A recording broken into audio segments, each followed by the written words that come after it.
I've got the recipe for you. This dip is just amazing. It just melts in your mouth. Ooh, bon appetit. Hey everybody, I'm Vera Stewart and welcome to the VeryVera Show. I'm joining you today from the Fresh Market right here in Augusta, Georgia. I've got my grocery list ready and we are putting together all of the ingredients to make two fantastic recipes. We're going to start with the crown roast. We're going to use these great vegetables to go with it. The stuffing has cranberries, chestnuts, celery, onions, fennel. It's going to be absolutely delicious. Then we're going to make a Yule Log. You know, that recipe is a little intimidating, but don't worry, I'm going to walk you through every single step. Then in Vera's Corner today, I'm going to show you an activity that the kids are going to love during these winter months. You'll just be amazed. So we have got quite a bit to do. I'm going to head over to the butcher counter, pick up my crown roast, and then we're going to head back to the kitchen and get started cooking. You know, there's nothing like being in the kitchen when it's cold outside, doing things that you love. And these two recipes take a little bit of time, but the aromas are so amazing. These are going to be your go-to for the holidays. So I have gotten started on the recipe with a few things in my skillet. But in the meantime, let's talk about this crown roast that I picked up at the Fresh Market. And you know, the butcher and I just really have become quite chummy, and he will always get together anything that I need. They'll have some of these prepared in advance during the holidays. In fact, they'll even have some that have stuffing in it, but you can call ahead, have it ready, just go by and pick it up. But while I was there, I also picked up some of their great market bacon, because the first thing I did here was cook some of the bacon. I went ahead and cut it up, got it nice and crisp in the pan, and then into those drippings I put onion, celery, fennel, and it is just now cooked down. The onions are translucent. It is just perfect. So now let's add in some fresh garlic that's minced and some rosemary. And you don't want to do that too early because, of course, that garlic will burn. But isn't that beautiful, and it smells so good? These are just bite-sized pieces. Now I'm going to add in my pears. And this is probably the part of this recipe that I love the most because it has fruit in it. It's just a wonderful stuffing. I'm going to add in my cranberries or craisins. And this is the ingredient that you might spend the whole day looking for in the grocery store, but the chestnuts are actually going to be in the snack section of the store. And I've gone ahead and cut those up, but this is another part, just that nice crunch and that nutty, earthy flavor in here is wonderful. Okay, so I'm going to get the heat turned up just a little bit on this, and I'm going to add in my white wine. And what we're going to do here is let this cook down just so it kind of reduces just a little bit. Add that flavor in. And you know, when you're adding wine to a dish, you don't want to add wine that you wouldn't drink. You certainly want to have the flavor there. You don't have to do top shelf, but you want it to be something that you could pour in a glass and have some of it. All right, so let's walk down and get started on the drizzle that goes over this roast. And on the roast, I went ahead and salted it. I put the little caps on the bones just to keep them from burning. So I've got my olive oil. I'm going to add in some more rosemary, some fresh sage, and some red pepper flakes, and then about a half a teaspoon of salt. All right, so that is going to drizzle all over the top of that crown roast. Okay, so let's go back down and see what's going on with our stuffing mixture. Okay, so you've got a nice roll going on that. And so now I've cut up my sourdough bread just into nice chunks. And this is another part that you cannot believe that all this bread is going to go in. Well, first of all, it's not going to all go in at one time. So I'm going to add about half of it. And these are the things that I remember as a child. I just remember the dressing being made, the stuffing, whichever one you call it. and just the process, the aroma, and watching my grandmother and then my mother stir this up and get that bread nice and soaked through. So very little of this is actually going to go into the cavity of the roast, but the best part is the crispiness of this once it's baked in a casserole dish will be amazing. The pan I prepared just with cooking spray, because we're also going to put some wonderful things in that, so when the drippings from that roast go down. So I'm going to keep adding this bread, and just look how chunky this is. Y'all are going to love this recipe. And as always, our recipes are available on our website at VeryVera.com. So we got to go to break before I break the dishes. And when we come back, I'm going to stuff the roast, and we'll put that drizzle on it and get it in the oven. So come back with me in just a few minutes.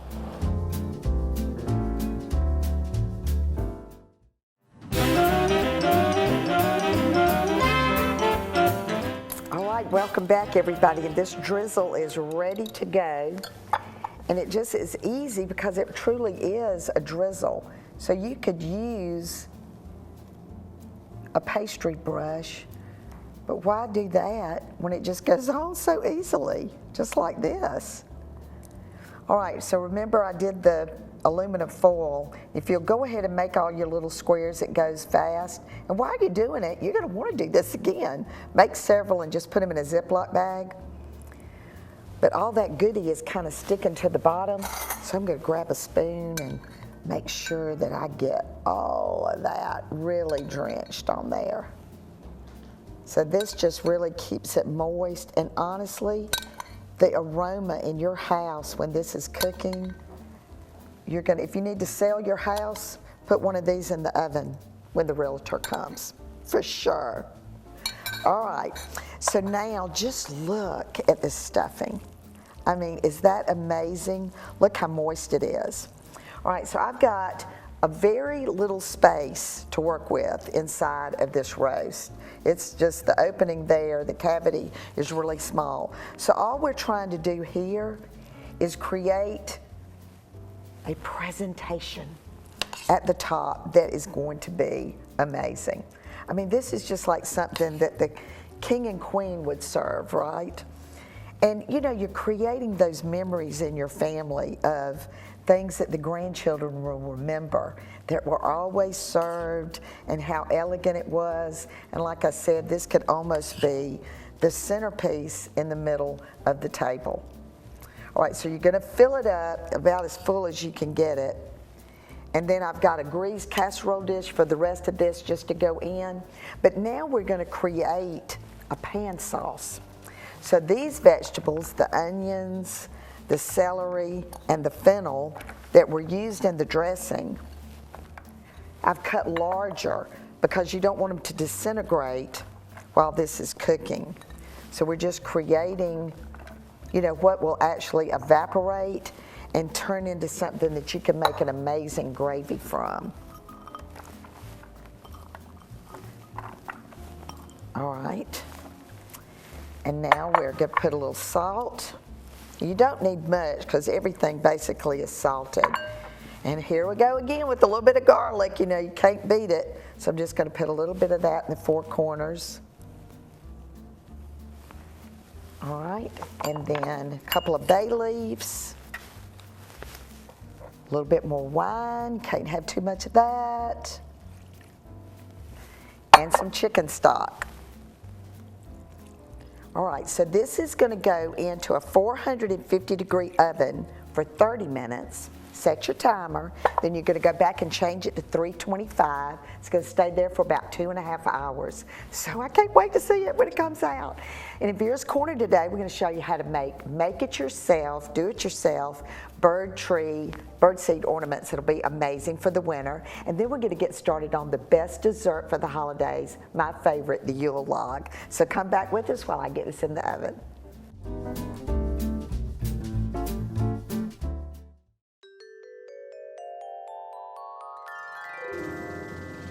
Are you looking for a fun activity for the children this winter or during the holidays? Well, let me highly recommend these Birdseed ornaments. The kids will love it, and so will those birds. Start by mixing your gelatin with cold water until it's completely dissolved. Next, add boiling water to the gelatin and stir slowly until uniform. Add corn syrup to the mixture and stir until dissolved. Add your bird seed and stir until the mixture coats each seed. If the mixture seems watery, let it rest for a couple of minutes before continuing to stir. Gather a few different cookie cutter shapes to act as molds for your ornaments. Spoon the birdseed mixture into the cookie cutters, fill halfway, and use a square of parchment paper to press down. Fill the cookie cutter to the top, then press down again. Use a plastic straw to make a hole for twine to be threaded through. Press around the straw to make sure the seeds will hold their shape around the hole. Chill the ornaments in the fridge overnight to set. Once you're set, remove from the cookie cutter by gently pressing on the corners until the ornament comes out, then remove the straw. Thread with twine and hang on a branch outside. Enjoy your bird watching all year long.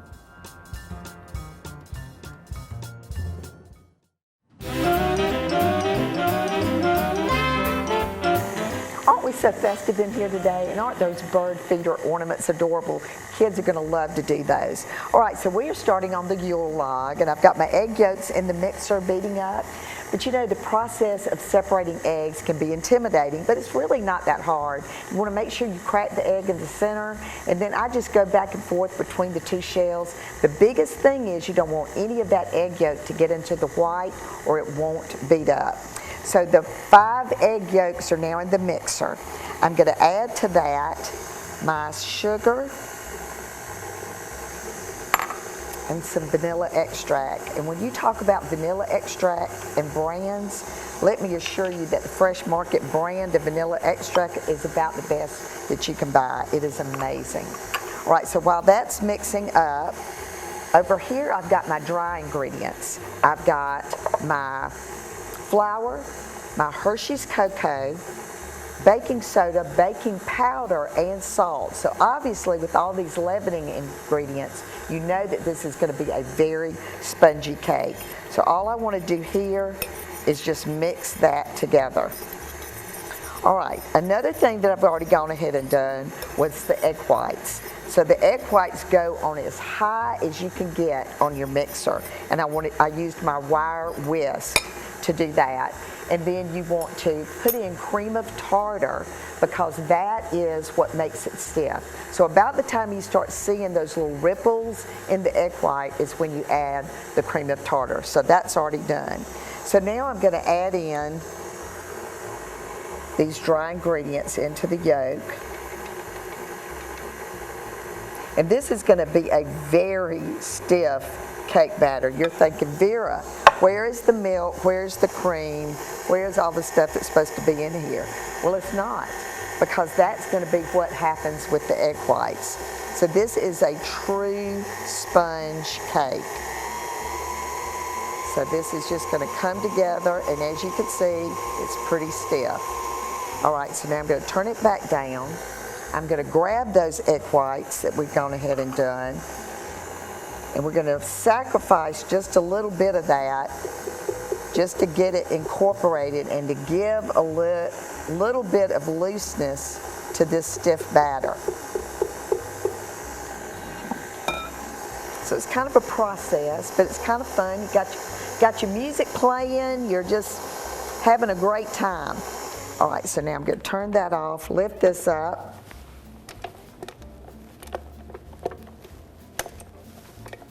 All right, and this will be mixed together as you go. So now we're going to learn a little bit about the folding technique. All right, so we're going to put the rest of these egg whites in. And you know, you really don't want to do the egg whites too soon before you're going to use them. All of this kind of comes together at the last minute because they'll get kind of floppy. All right, so we're going to fold this, and I love this part. You go all the way to the bottom of the pan, the bowl and you just do a circular motion. And it's going to be kind of a mocha color. And even if it isn't completely together, I even like that consistency there. All right, now I've prepared my pan, and I actually talk about this sheet pan in the cookbook. It's the perfect size for everything. It's a jelly roll pan. In the cookbook, I talk about making the bars in it. Everything that I do probably in baking at some point either has a butt pan or one of these pans. Just a sided jelly roll pan is perfect. All right, so what we're going to do here is just spread this around, and I've got a piece of parchment paper, and everything is very well sprayed with pan spray. All right, so take your time on this, and remember, you had baking soda, baking powder in this, and you can almost see it starting to activate as you do this.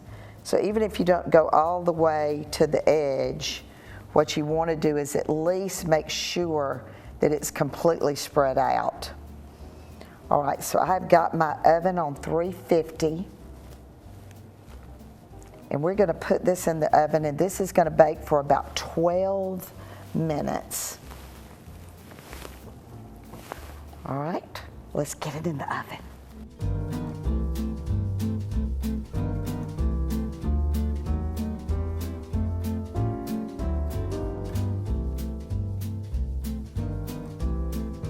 So now this is where you're going to use your tea towel, and I am so excited about this tea towel. We'll talk about that in a minute, but I'm going to dust it very thoroughly with powdered sugar, because this is where this is going to live for a little bit while we do the rest of what goes with it.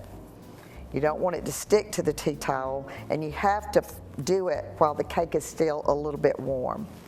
So I'm making my area fully coated with the powdered sugar. And now I'm going to flip this pan over.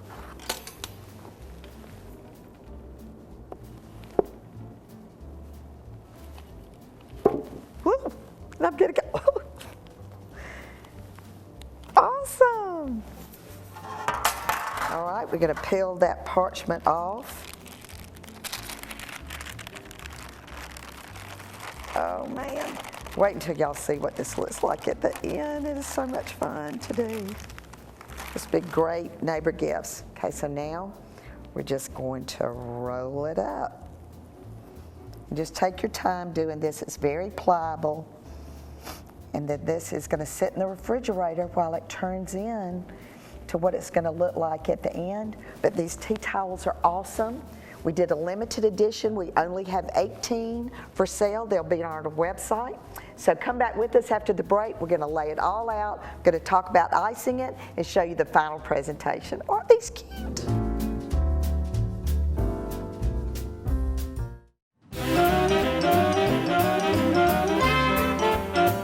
Okay, I kind of left you in suspense with that Yule log rolled up in the towel. So during the break, I got it unrolled, and it just turned out so great. And then we made the wonderful filling that goes in the inside, and it's just really good, heavy whipping cream that you whip up, put a lot of other great ingredients in it. Then I spread it all over the top. You want to make sure you get on the edges. And then I rolled it up without the towel.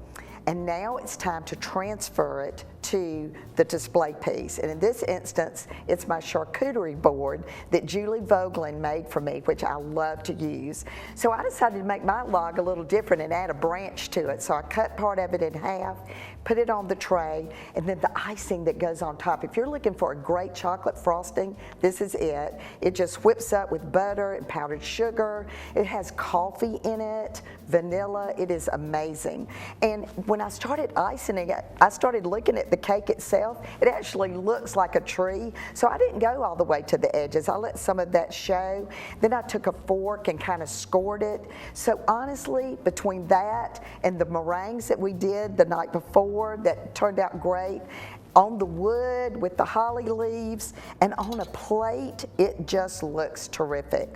All right, the star of the show was the crown rose, and doesn't it look amazing? As I said, that can be your centerpiece. When you pick it up, they're going to give you the cute little crowns that go on top of the bones, but it just looks scrumptious. That stuffing is amazing, and when you get ready to plate it, you're just going to cut by the bone. So let that be on the table, take it back in the kitchen, and get it on the plate. I love to put enough of the stuffing so that you can kind of tilt up that pork chop. So throughout this entire experience today, we've learned to slow it down during the holidays, decide which things you're going to make that you want to spend that time on, create those family memories, and you know, as I always say on the Very Vera show, no matter what you do, do it in good taste. Merry Christmas, everybody. I've had a wonderful season with you, and I hope that you and your family have a blessed holiday season.